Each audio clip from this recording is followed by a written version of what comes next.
Oh, Brahmadev, Namaskaram. what have you been doing? I'm an illiterate and do not know the meaning of this Bhagavad Gita.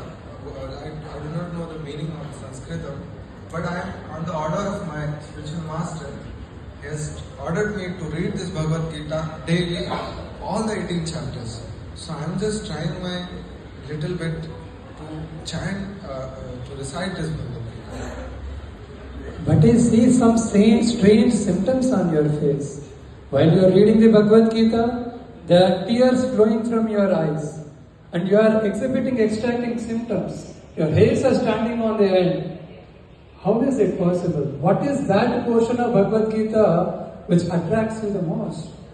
My Lord, actually, when I see Lord Krishna sitting on a chariot and taking the reins on his hand of the chariot, and he appears very beautiful, blackish. While seeing Lord Krishna sitting in chariot instructing Arjuna